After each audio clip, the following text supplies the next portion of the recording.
Good morning, all of you.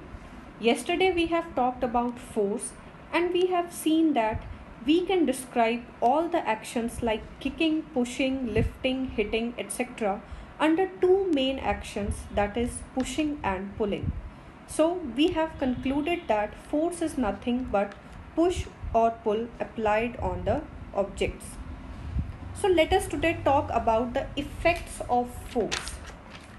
So, in our day to day life, we find that an effort is, or we can say, muscular effort is required to move a body at rest or to stop a moving body.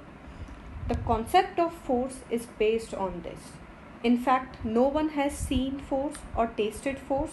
However, we see or feel the effect of force. Therefore, concept of force can be explained by describing what happens when some force is applied on an object. Now let us see some of the common effects of force. So the first is, a force can move a stationary body, or you can say a force may move a body at rest. For example, when we kick a football kept on the ground with our foot, the football moves. The force applied by our foot moves the ball. The second is, a force can stop a moving body. Yes, by applying force, we can stop a moving body. For example, when a player catches a moving cricket ball, the force applied by player's hands stops the moving ball. Now the next is, a force can change the speed of a moving body.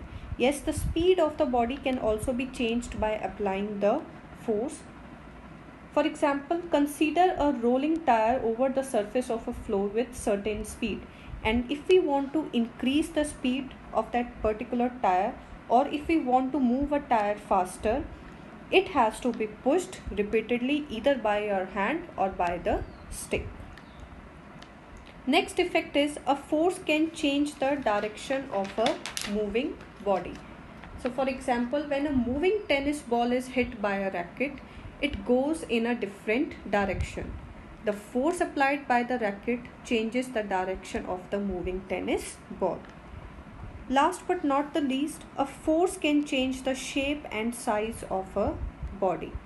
So for example, when we press a rubber ball between our two hands, the shape of the rubber ball changes. It basically becomes flattened from the top if we are pressing from the top. So the force applied by our hands change the shape of the rubber ball.